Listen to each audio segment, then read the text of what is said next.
Bienvenidos amigos a esta clase de Nuevo Testamento. Estamos hoy en lección 9, que corresponde a 1 de Corintios. Antes de entrar en las notas, quiero darles esta recomendación en este curso en general, como están siendo preparados para ser ministros en su iglesia y para ser pastores, misioneros. Hay que empezar a ver la Biblia, ver el Nuevo Testamento con un filtro nuevo que incluye esta idea. Cada libro de la Biblia tiene un énfasis, tiene un enfoque diferente que es reconocible, que podemos ver. Por ejemplo, Romanos, que acabamos de estudiar, el enfoque especial de Romanos es la doctrina del método de la salvación, como Dios salva al ser humano. Y lo hace de una forma sistemática, lo hace de una forma doctrinal, preparando el argumento, explicando las cosas y luego llegando a la conclusión doctrinal. Pablo lo hace de una forma muy especial en Romanos, que no está en otros libros de la misma forma. De hecho, Romanos 3, 21, 26 contiene el Evangelio o contiene el método de la salvación en una cápsula de 6 versículos donde no tienes esto en el resto de la Biblia. Esas doctrinas están esparcidos en otros lugares, pero aquí en Romanos está sistemáticamente explicado. Entonces, ese es Romanos. 1 de Corintios también tiene un énfasis muy fácil de entender. Si vemos a las notas, dice 1 de Corintios, el libro de orden de la iglesia. Que quería entonces insertar también. Es un libro de corrección. Es un libro donde el apóstol tiene que corregir doctrinas, porque lo que representa es un golpe entre dos culturas, la cultura pagana, la cultura desatada en pecado, y la nueva iglesia de los cristianos. Entonces estos están destinados a golpear, pelear entre ellos, y Pablo está entonces corrigiendo situaciones de la iglesia que surgieron por este mismo encuentro de dos culturas diferentes. Entonces, esa es la manera muy especial para ver la carta de Pablo a los Corintios, la primera carta, porque no hay otro similar a esta carta. Entonces, ¿qué sabemos de la ciudad de Corinto? Entrando en las notas. Primero, la ubicación. Está en el sur de Grecia. Grecia es una parte del continente de Europa que va bajando hacia el Mediterráneo. Entonces tiene en un lado el mar Adriático y el otro lado el mar Egeo. Y Corinto está abajo, casi llegando al fin de esto, en un istmo, que es una parte muy delgada entre dos partes, donde está a 60 kilómetros al oeste de Atenas. Está ubicado en un puente de tierra, considerado una ciudad importante. Anteriormente, dice historia breve de Corinto, era una ciudad muy importante en Grecia por mucho tiempo, y luego cuando los romanos empezaron a las guerras, destruyeron la ciudad en 146 a.C. y cuando Julio César tomó el mando de Roma, reconstruyó la ciudad para que sea una colonia romana. La colonia romana significa que fue construido a modelo de Roma, con arquitectura de Roma, con la cultura de Roma, con las leyes romanas, con una presencia militar de Roma, para que sea un centro dentro de diferentes naciones. Lo hacía para promulgar la cultura de Roma. Por ejemplo, Éfeso también fue una colonia romana. Era capital de Acaya, que es al sur de Grecia, estratégico por su comercio y acceso al mar. Corinto fue el sitio de un estadio de gran tamaño, anfitriona de los Juegos del Istmo.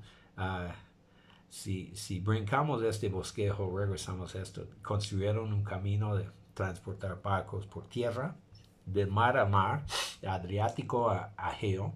Fue más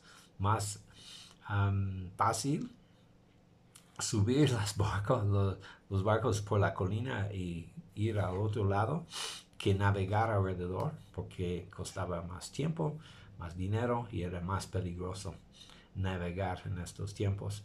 Y ahora tienen un canal que atraviesa de mar en mar, sigue existiendo y sigue en uso. Entonces, población en aquel tiempo, 700,000.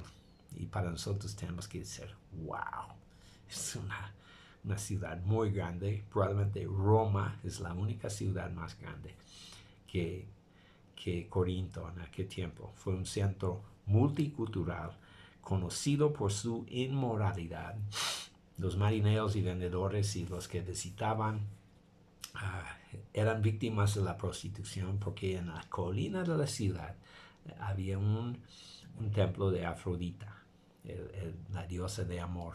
Entonces parte del paganismo a aquel tiempo fue ritos sexuales, borracheras y todo esto. Corinto fue conocido por esto, conocido mundialmente, tenía esta fama. Entonces la gente que llegaba ahí fueron como inmersos en esta cultura. Y de esta cultura sale la iglesia, Por eso hay esta frase en esto, cuando empieza a describir inmoralidad sexual y paganismo y todo esto, y dice, así eran algunos de ustedes, así eran antes, pero ahora están en Cristo. Entonces, regresamos aquí a donde dice bosquejo de 1 Corintios. Dice, número 1, corrección y reprensión. Tiene dos secciones. Primero, Pablo está corrigiendo, reprendiendo, regañando diferentes situaciones que tenía que corregir. Había recibido informes y sobre esto está corrigiendo. La segunda parte es responder a preguntas que habían hecho. Entonces habían recibido una carta. Probablemente Pablo había enviado una carta antes de esta carta. Creen que existía esta carta, la carta perdida a los Corintios. Y entonces la segunda parte es contestar preguntas acerca de diferentes situaciones importantes, doctrinales. De hecho, en esta carta hay cosas que no existen en el resto de la Biblia. Por ejemplo, consejos acerca de matrimonio y divorcio, consejos acerca de la Santa Cena, cómo manejar los dones, no están en las dos cartas. ¿Qué más? Cómo manejar el culto, capítulo 14, diferentes cosas así. Y explicación de la resurrección, como nunca ningún otro lado de la Biblia en capítulo 15. Entonces, cosas destacadas, donde estamos. Número 2, ¿cuál fue la relación de Pedro con esta iglesia? Obviamente fue el fundador. Si buscan en Hechos capítulo 18, 18 empieza explicando que Pablo salió de Atenas, huyó de Atenas y fue a Corinto. Atenas ya había llegado al fin de su tiempo ahí. Llegó a Corinto, entró en la sinagoga, empezó a predicar, tuvo algo de oposición, salió de la sinagoga, empezó en una casa y empezó a ver la mano de Dios, la salvación de gente ahí. Entonces fue una iglesia mixta de gentiles y judíos. Dice aquí que Pablo visitó esa iglesia más que cualquier otra. Marca en Hechos 3 visitas a esta ciudad y creen que había 4 cartas. Okay, 2 de las cartas están perdidas. La primera que mencioné probablemente fue anterior a la primera carta.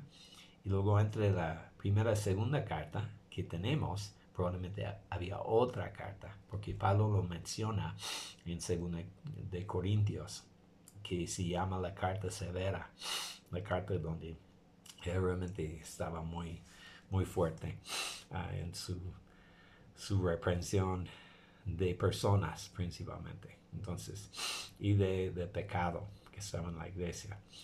Entonces, número 3, dice, probablemente escribió esta carta desde Éfeso en su tercer viaje misionero, cuando estaba en Éfeso. Letra C dice, Pedro y Apolos predicaron en Corinto. De hecho, si lees capítulo 18, introduce a Aquila y Priscila, que llegaron a ser socios de Pablo en hacer tiendas, también socios en el ministerio. Y al final de 18 introduce a Apolos, que llegó y fue un orador poderoso, pero neófito en el evangelio, y que Aquila y Priscila eran los mentores de Apolos en cuanto a la doctrina. Entonces, todo esto está en Hechos, 1 Corintios, también menciona estas cosas. ¿Por qué escribió esta carta? Ya mencionamos la razón, que tenían problemas especiales de esta ciudad, mezcla de culturas y creencias. Entonces, una persona mundana, inmersa en una cultura sensual, llega a Cristo y llega con su cultura, llega con sus ideas, y tienen que ser corregidas. Había mucha tentación moral en la ciudad.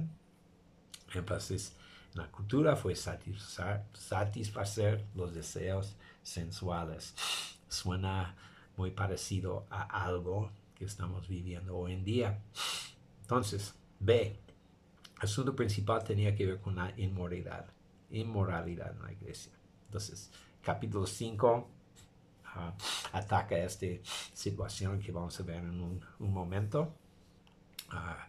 Otros asuntos de inmadurez, divisiones, juicios, estilos de vida, matrimonio, divorcio, libertad y la ley, autoridad y sometimiento a la autoridad, la Santa Cena, dones espirituales, resurrección. Ya mencionamos esta parte. Entonces son asuntos importantes que hasta hoy en día podemos leer y aprender. Porque hay un problema, problema o el asunto está presentado, y luego Pablo da una explicación y un principio espiritual para corregir o para explicar lo que está. Los distintivos del libro. Es un manual para comportamiento en la iglesia local. Más que cualquier otro libro, quieres saber cómo manejar asuntos en la iglesia local, como corregir, corrección, inmoralidad, pureza, unidad, liderazgo. Todo esto está aquí como un manual. Podemos estudiar. Como por ejemplo, llega un caso de divorcio o de separación en el matrimonio. ¿Qué hacemos? ¿Cómo vemos el asunto? Entonces, estudias este libro y entiendes los principios por lo cual manejar el caso, ¿no? Hay principios. No habla de cualquier tipo de caso, habla de ciertos casos, y hay principios donde podemos entender qué hacer al respecto. Habla de amor y cómo confrontar el pecador. Habla de los dones y cómo ejercer sus dones. Dentro de la iglesia todo está motivado por amor. Entonces, esto está capítulo 13. Entonces, este libro define varias cosas importantes. Disciplina dentro de la iglesia, el orden en el culto, cómo manejar la Santa Cena, ministerio del cuerpo, a los dones espirituales, especialmente hablar en lenguas y la profecía. Entonces enfatiza esto. Enfatiza la importancia del liderazgo. Dice, carnalidad es el resultado de no someterse al liderazgo de Dios. Luego, enfatiza algo interesante en este libro. Usa la frase, el Señor Jesucristo, y la palabra Señor. Y la palabra Señor habla de la suprema autoridad que tiene Dios. La suprema autoridad, eso es lo que quiere decir la palabra. Viene de la palabra Adonai. Adonai es una parte de la palabra Adón. Adón significa dueño. Entonces Adonai significa suprema autoridad. Y este está enfatizado en el libro de 1 Corintios. Describe el amor como en ningún otro lugar. Capítulo 13. Entonces está reconocido como una descripción de amor sin igual, sin par en el mundo. Entonces, mensajes principales.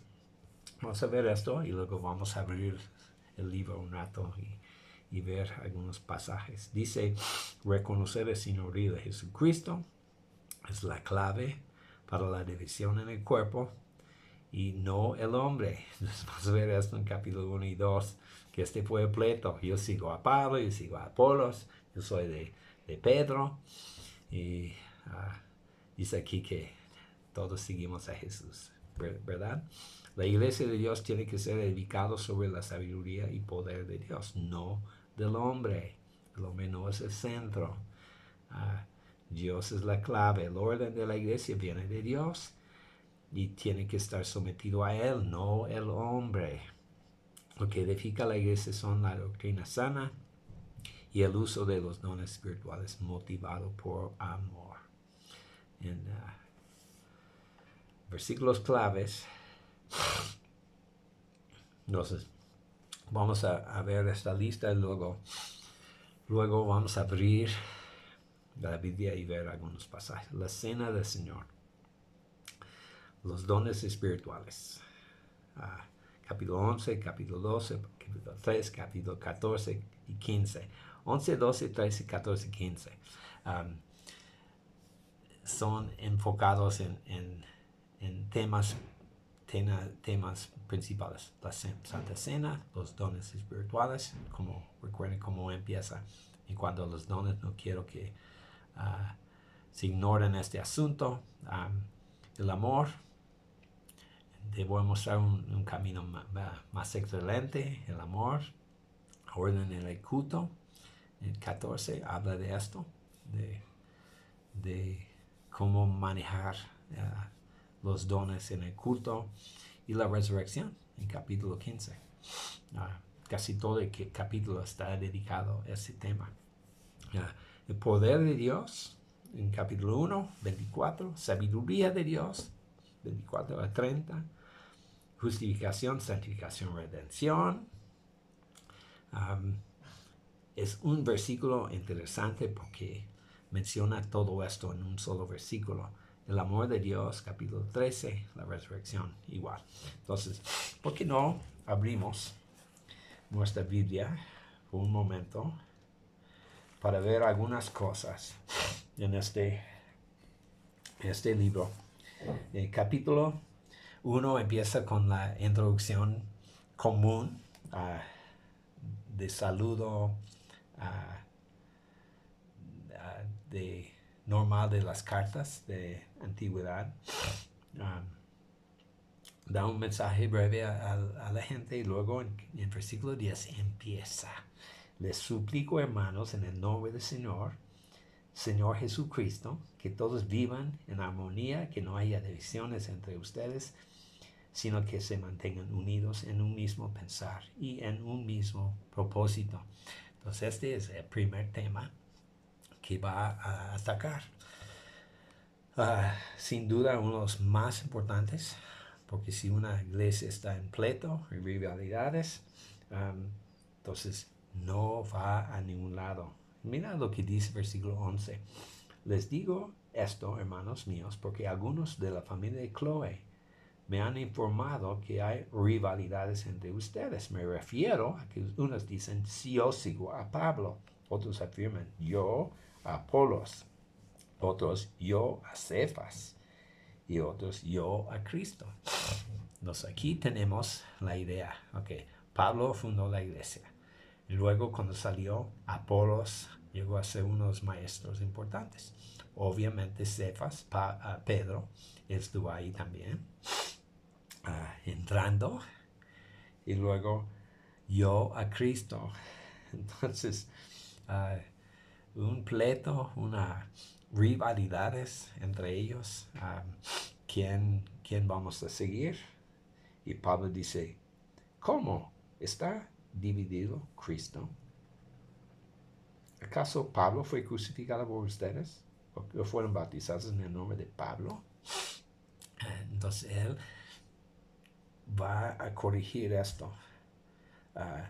Los primeros 3 capítulos habla de esto, divisiones, pleitos entre ellos. Entonces, apunta a la gente realmente a la respuesta. La respuesta es Jesucristo. Quiero leer capítulo 2, versículo 14 dice, el que no tiene el Espíritu no acepta lo que procede del Espíritu de Dios, pues para él es locura. No puede entenderlo porque hay que distinguirlo espiritualmente. En cambio, el que es espiritual lo juzga todo, aunque él mismo no está sujeto al juicio de nadie, porque a quien ha conocido la mente del Señor para que pueda instruirlo. Nosotros, por nuestra parte, tenemos la mente de Cristo. Entonces, habla acerca de divisiones, habla acerca de importancia de apóstoles y termina prácticamente diciendo esto. 4:15 dice, de hecho, aunque tuvieron ustedes miles de tutores, padres sí no tienen muchos, porque mediante el Evangelio yo fui el Padre que los engendró en Cristo Jesús. Por tanto, les ruego que sigan mi ejemplo. Sigan mi ejemplo. Con este propósito les envié a Timoteo, mi amado y fiel hijo en la fe. Él les recordará mi manera de comportarme en Cristo Jesús, como enseño por todas partes, en todas las iglesias. Entonces, Pablo apela a su autoridad como apóstol para corregirlos, para decir estas cosas. Capítulo 5 empieza aquí y es ya dominio público que hay entre ustedes un caso de inmoralidad sexual que ni siquiera entre los paganos se tolera, a saber que uno de ustedes tiene por mujer a la esposa de su padre y de esto se sienten orgullosos. Entonces él va a corregir este asunto y prácticamente es expulsar a este hombre, ¿verdad? Entonces quiero leer el versículo 9 de capítulo 5. Dice, por la carta ya les he dicho que no se relacionen con personas inmorales. Por carta, esa es la carta perdida que había ya enviado. Por supuesto no me refería a la gente inmoral de este mundo, ni a los ávaros, estafadores o idólatras. En tal caso tendría ustedes que salirse del mundo, pero en esta carta quiero aclararles que no deben relacionarse con nadie que llamándose hermano sea inmoral o avaro, idólatra, calumniador, borracho, estafador. Con tal persona ni siquiera deben juntarse para comer. Entonces, ese es Pablo aclarando la actitud que debemos tener ante casos inmorales en la iglesia. Y no solamente inmoralidad, está hablando de avaricia, idolatría, calumnia, borracheras y estafadores, ¿no? Estafas, todo esto está absolutamente no pertenece a la comunidad de la fe. Entonces, pleitos entre creyentes, capítulo 6, estaban usando las cortes, los juicios humanos, en vez de mantener asuntos dentro de la iglesia, inmoralidad sexual. ¿Qué hacer con esto? Capítulo 7 son ahora quiero que lean versículo 1 de capítulo 7, porque ese es un cambio. ¿Okay? Paso ahora a los asuntos que me plantearon por escrito. Ok, ahora está contestando algo que había recibido de parte de Chloe. Los asuntos que me plantearon por escrito. Entonces empieza a hablar acerca del matrimonio. Luego habla en este capítulo acerca de divorcio, casos de divorcio. Capítulo 8 empieza así, en cuanto a los sacrificios a los ídolos. Es otro asunto que plantearon por correo. Entonces, ¿qué hacemos con esto? Los derechos de un apóstol.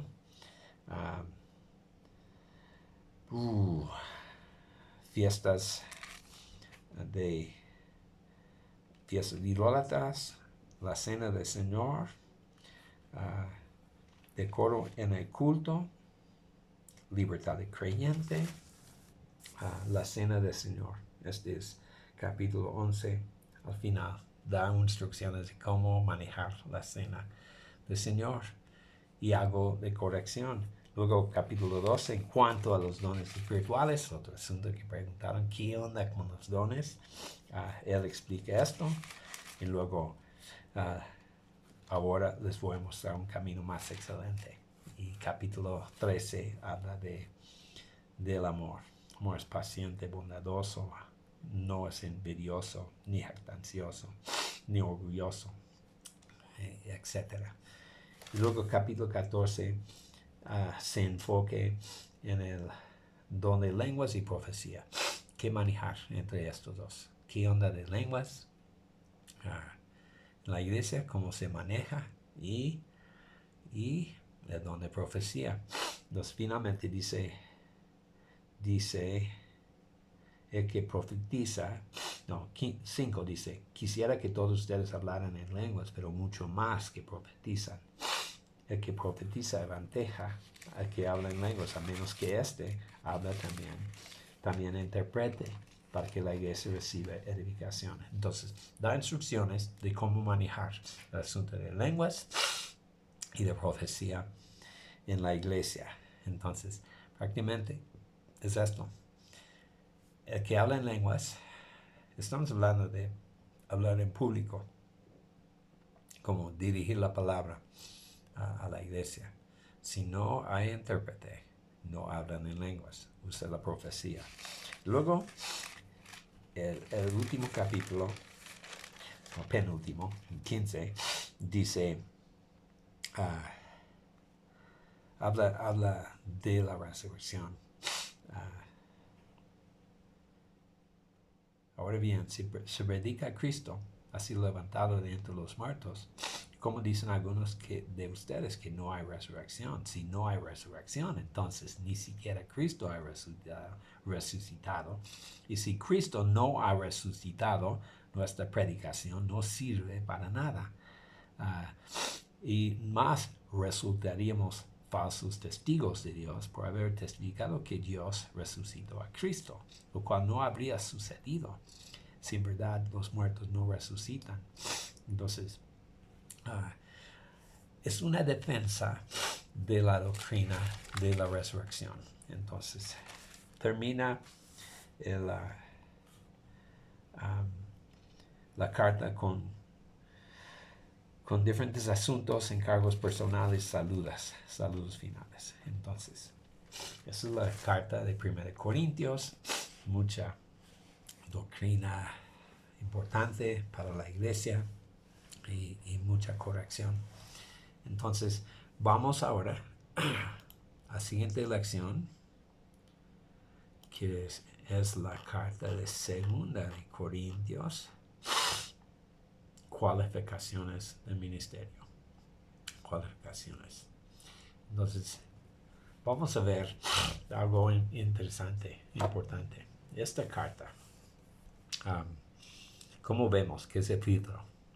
¿Cómo vemos esta carta como es distinto de otras cartas? Tenemos que entender lo que está sucediendo, porque entre la primera y segunda carta había varias cartas o varios informes que lo que está sucediendo, hay un motín, hay una rebelión en la iglesia de Corinto en ese tiempo. Y la rebelión estaba en contra de Pablo, en contra de su autoridad como apóstol, llamando la atención de que no tenemos que someternos al ministerio de Pablo y que probablemente no es un verdadero apóstol. Entonces, vamos a ver una reacción de Pablo. Pablo en esta carta es la carta más personal de Pablo. Incluye más detalles de su propia vida y más como emoción de Pablo. Está plasmado en el libro lo que él está sufriendo por causa de esta rebelión en contra de su apostolado. Entonces, él está defendiendo su apostolado, entre otras cosas que vemos en el libro. Entonces, cualificaciones del ministerio. ¿Cuál fue la ocasión del libro? Fue otra carta de seguimiento escrito en Macedonia. Escrito en Macedonia, Pablo esperó un tiempo para ver cómo la iglesia reaccionó a su primera carta. Es probable que hizo un viaje corto en el inter.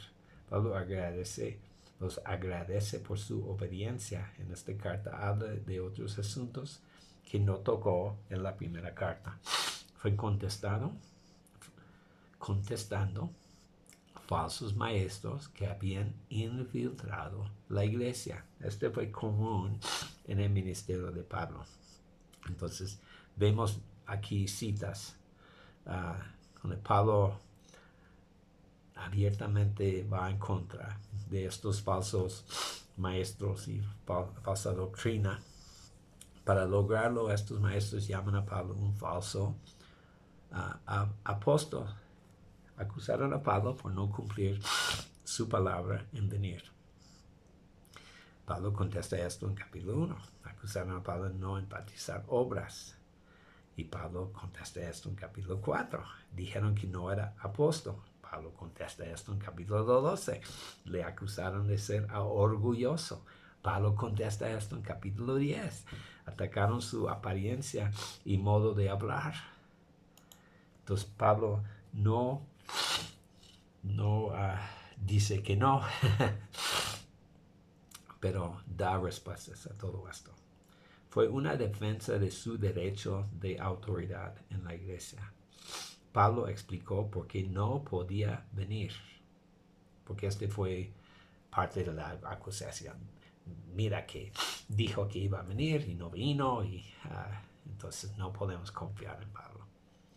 Y luego Pablo defendió su apostolado. Vamos a leer parte de esto y van a estar sorprendidos de cómo Pablo, en su fuerte emoción, plasma en la carta su defensa.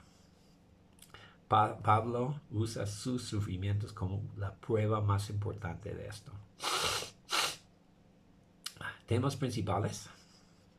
Temas principales. Reafirma admoniciones anteriores.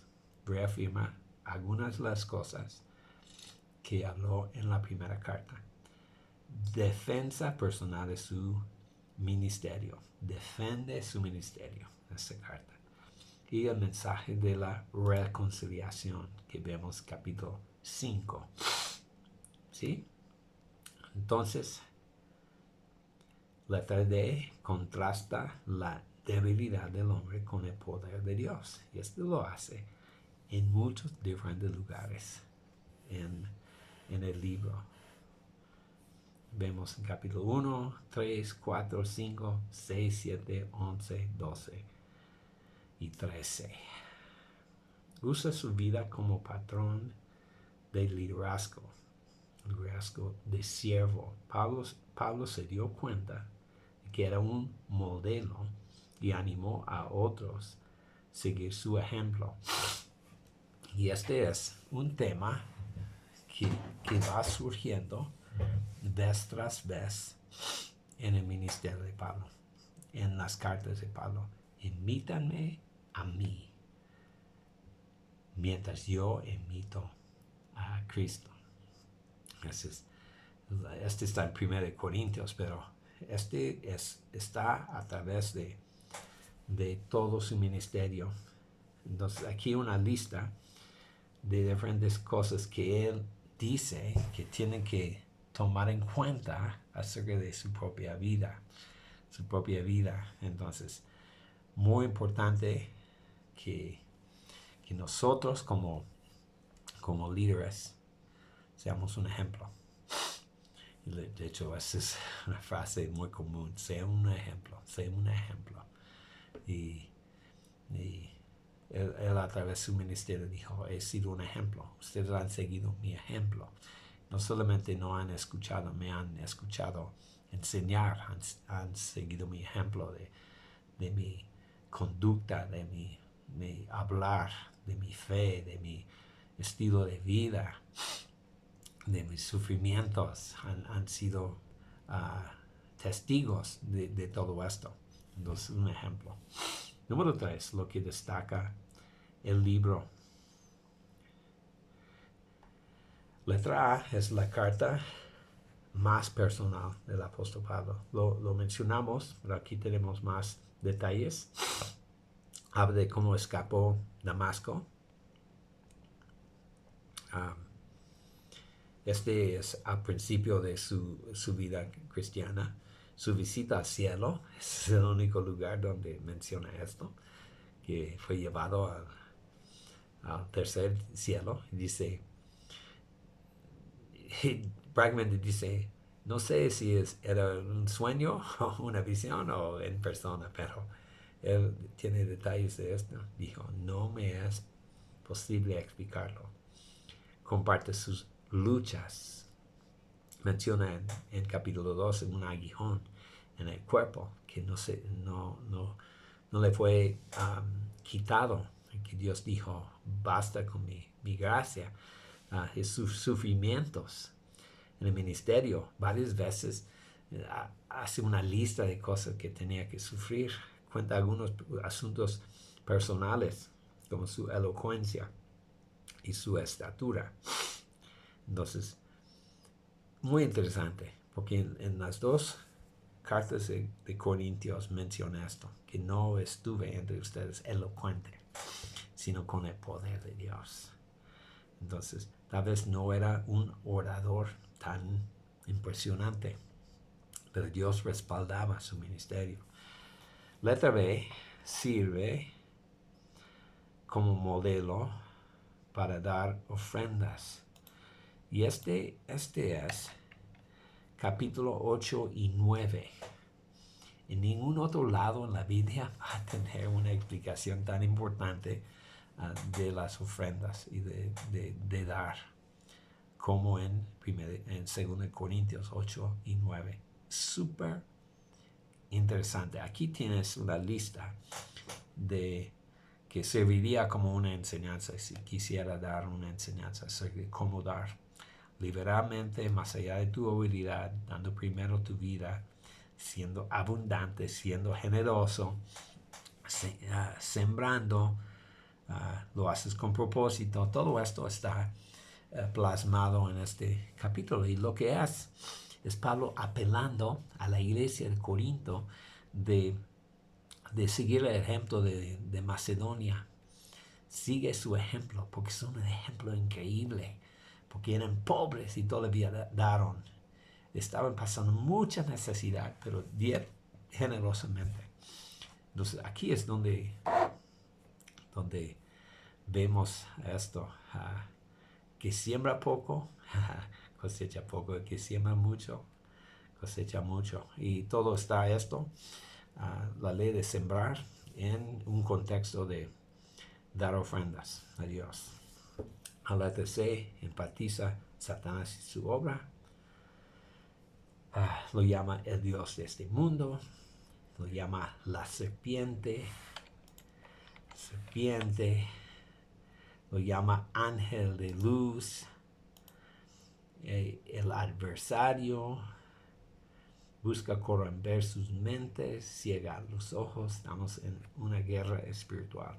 Entonces, esto, lo que hemos visto son énfasis de un libro de segunda de Corintios. Entonces, si abrimos la Biblia en 2 Corintios, vamos a pasar rápido lo que es. Los primeros capítulos hablan de diferentes asuntos. El primero es una defensa, empieza con una defensa. En capítulo 1, versículo 12, defiende su ausencia. Si seguimos la historia de Pablo en Hechos, sabemos por qué no llegó a tiempo a Corinto. Entonces, habla de perdonar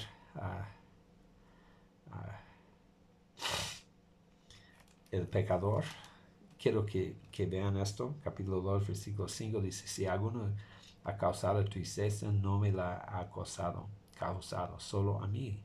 Hasta cierto punto, lo digo para no exagerar, se le ha causado a todos ustedes. Para él es suficiente el castigo que le impuse la mayoría. Más bien, debieran perdonarlo y consolarlo para que no sea consumido por la tristeza. Por la excesiva tristeza. Por eso les ruego que reafirmen su amor hacia Él. Con este propósito les escribí para ver si pasan la prueba de la completa obediencia. A quien ustedes perdonen, yo también perdono. Entonces, este hace referencia a una carta que ya no existe, que se llama la carta severa, cuando está poniendo en disciplina a aquellos que iban en contra de las reglas de la iglesia. Aquí dice ahora, es tiempo de restaurarlos, tiempo de consolarlos y amarlos otra vez. Entonces, capítulo 5, empezando versículo 11 a final, es una parte muy conocida de esta carta, y se llama Ministerio de la Reconciliación, pero termina con esto.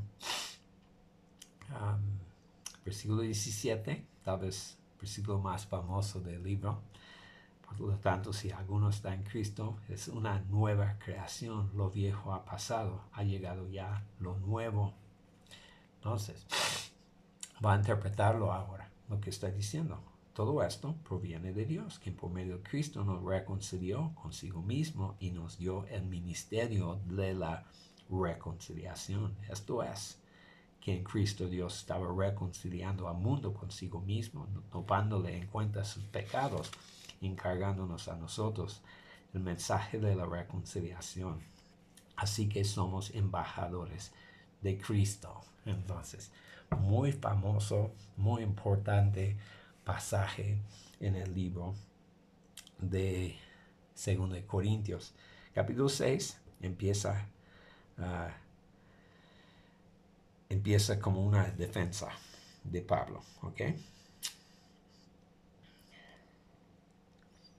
Versículo 3. Por nuestra parte, a nadie damos motivo alguno de tropiezo para que no desacredite nuestro servicio.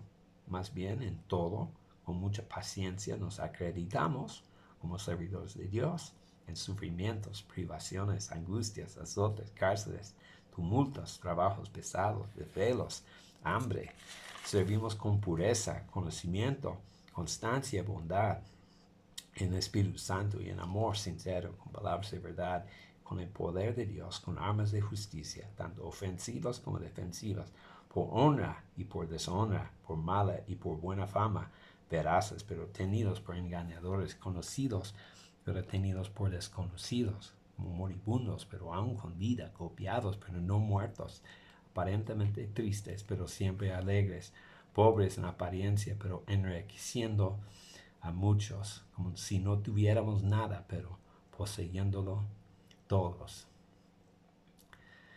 Hermanos corintios, les hemos hablado con toda franqueza, les hemos abierto de par en par nuestro corazón. Nunca les hemos negado nuestro afecto, pero ustedes sí nos niegan el suyo.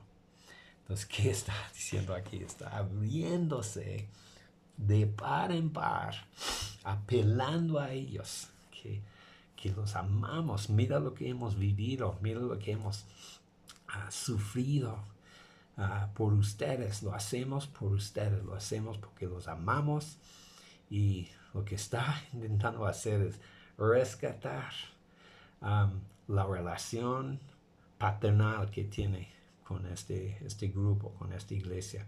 Pablo está como intentando rescatarlo, porque tal vez piensa que lo que él empezó ahí va a terminar mal, en manos de otros, y quién sabe cómo, ¿no? Entonces, 8 y 9, como mencionamos, habla es una exhortación de Pablo a ellos en cuanto a las ofrendas. Quiero que escuchen nada más algunos. Versículo 1 dice: hermanos, queremos que se enteran de la gracia que Dios ha dado a las iglesias de Macedonia, en medio de las pruebas más difíciles, de su desbordante alegría y su extrema pobreza, abundaron en rica generosidad. Soy testigo de que dieron espontáneamente tanto como podían, y aún más que podían, rogándonos con insistencia que les consideráramos privilegio de tomar parte en esta ayuda para los santos. Incluso hicieron más de lo que esperamos, ya que se entregaron a sí mismos, primeramente al Señor y después a nosotros, conforme a la voluntad de Dios. Entonces, ese es el inicio de una exhortación a ellos. Y sigue apelando a ellos. Es su responsabilidad como iglesia, como hermanos. Lo que están haciendo es haciendo una colecta de estas iglesias para enviárselo a Jerusalén para un hambre que habían pasado, situaciones donde estaban sufriendo otros hermanos en otra nación, ni hermanos locales. Estamos hablando de escucharon que los hermanos en cierto lugar estaban sufriendo, necesitaban ayuda, entonces recibieron dinero para enviárselo. Capítulo 9 contiene esta idea.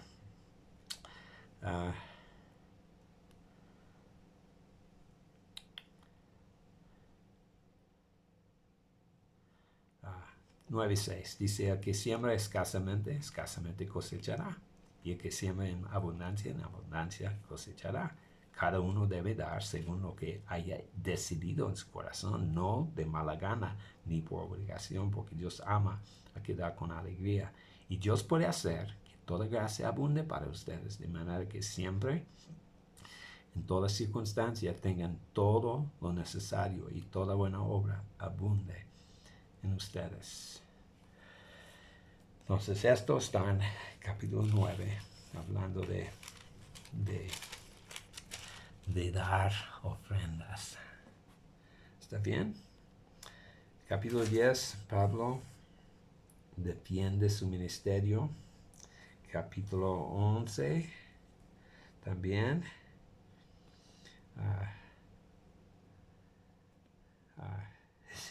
Contiene versículos muy fuertes. Ojalá me aguantan unas cuantas tonterías. Sí, aguántamelas. El celo que siento por ustedes proviene de Dios, pues los tengo prometidos a un solo esposo, que es Cristo. Pero me temo que así como la serpiente con astucia engañó a Eva, los pensamientos de ustedes sean desviados de un compromiso puro y sincero con Cristo. Luego más adelante dice acerca de los falsos apóstoles y dice tales individuos son falsos apóstoles, obreros estafadores que disfrazan de apóstoles de Cristo. Y no es de extrañar, ya que Satanás mismo se disfraza de ángel de luz. Por eso no es de sorprenderse que sus servidores se disfrazan de servidores de la justicia. Su fin corresponderá con lo que merecen sus acciones. Luego dice,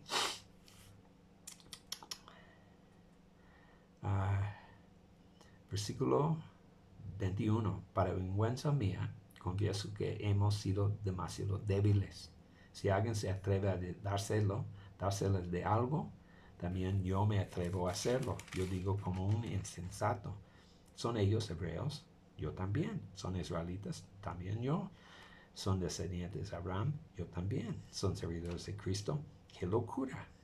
Yo lo soy más que ellos. He trabajado más arduamente. He sido encarcelado más veces. He recibido los azotes más severos. He estado en peligro de muerte repetidas veces. 5 veces recibidos de los judíos 39 azotes. 3 veces me golpearon con varas. Una vez me apedrearon. 3 veces naufragué. Pasé un día y noche como un náufrago. Mi vida ha sido un continuo ir y venir de un sitio a otro, peligros de ríos, peligros de bandidos, peligros de parte de mis compatriotas, peligros en manos de los gentiles, peligros en la ciudad, peligros en el campo, peligros en el mar, peligros de parte de falsos hermanos. He pasado muchos trabajos, fatigas, muchas veces me he quedado sin dormir, he sufrido hambre y sed, muchas veces me he quedado en ayunas, he sufrido frío, desnudez, como si fuera poco. Cada día pesa sobre mí la preocupación por todas las iglesias. Entonces, una defensa de lo que él ha vivido y lo que está haciendo es apelar a ellos que mantengan su conexión, que no sean engañados por falsos maestros o falsos líderes que infiltran las iglesias cuando él no esté. Entonces, apelando a que regresen a la doctrina correcta y al liderazgo correcto en sus vidas. Entonces, así prácticamente termina el libro de 2 de Corintios. Y este va a ser el fin de esta lección. Yo recomiendo en estos días leer estas 2 cartas. Léelos con este filtro. El filtro de corrección de una iglesia, el filtro de la pelea de liderazgo, de cobertura, que Pablo está defendiendo en la segunda carta su derecho de ser la cobertura y que ellos tienen que responder a su liderazgo y su paternidad en cuanto a la iglesia, su liderazgo. Entonces, bendiciones. Nos vemos en vivo siguiente semana voy a regresar ya de Uganda con muchas noticias y vamos a estar juntos. Anhelo estar más en persona con ustedes. Bendiciones y nos vemos pronto.